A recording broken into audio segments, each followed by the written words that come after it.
Tar dulu, masih mau ketawa nih kalau tar dulu.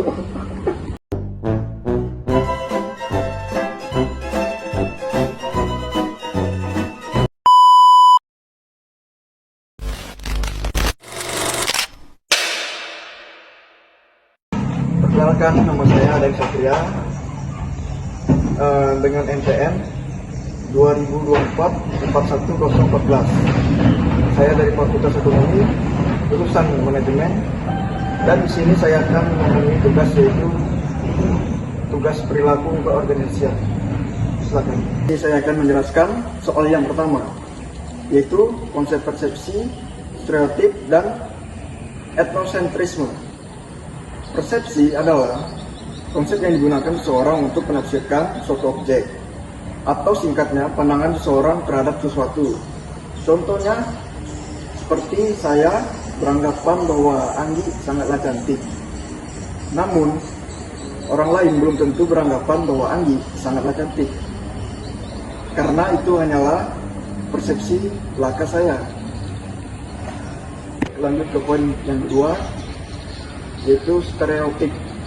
Stereotip adalah anggapan umum terhadap seseorang atau kelompok, seringkali tidak akurat dan bersifat menyederhanakan. Contohnya, seperti orang gemuk. Orang gemuk itu malas dan rakus. Padahal, secara teori, orang gemuk belum tentu malas dan rakus. Inilah yang dimaksud konsep stereotip, di mana anggapan umum bersifat menyederhanakan sesuatu namun tidak akurat. Poin yang terakhir, yaitu etnosentrisme. Etnosentrisme adalah sikap atau pandangan yang menilai budaya lain berdasarkan standar budaya sendiri. Contohnya, seperti menganggap bahasa daerah sendiri lebih sopan daripada bahasa daerah lain. Padahal, semua bahasa daerah itu sama saja. Di sini saya akan melanjut ke soal yang kedua, yaitu cara pemimpin memahami dan menyikapi 4 kondisi dan karakter bawahannya. Yang pertama, tidak mampu dan tidak mau. Yang kedua, tidak mampu tetapi mau. Yang ketiga, mampu tetapi tidak mau. Yang keempat, mampu dan mau. Gaya kepemimpinan yang harus diterapkan pemimpin untuk menghadapi keempat kondisi tersebut. Yang pertama, yaitu memberi instruksi. Pemimpin memberi arahan jelas dan penuh kontrol. Yang kedua, menjelaskan. Pemimpin membimbing sambil memotivasi dan menjelaskan alasan dari tugas. Yang ketiga, berpartisipasi.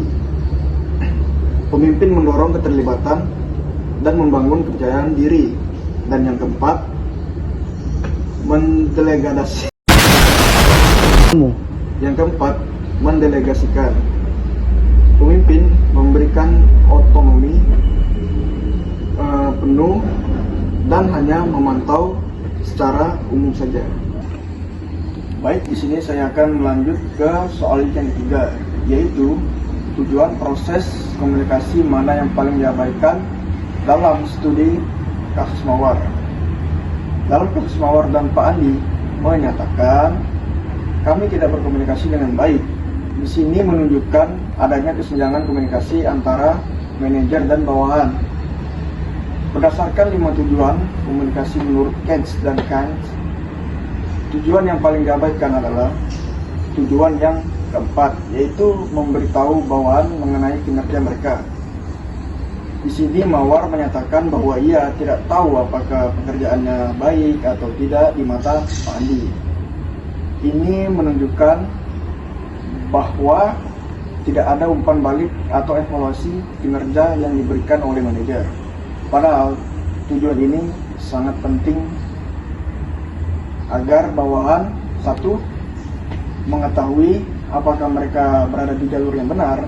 Yang kedua, merasa dihargai dan diperhatikan. Dan yang ketiga, termotivasi untuk meningkatkan kualitas kerja. Terima kasih. Sekian tugas video dari saya. Jika ada kurang dan lebihnya, mohon dimaafkan dan dimaklumi.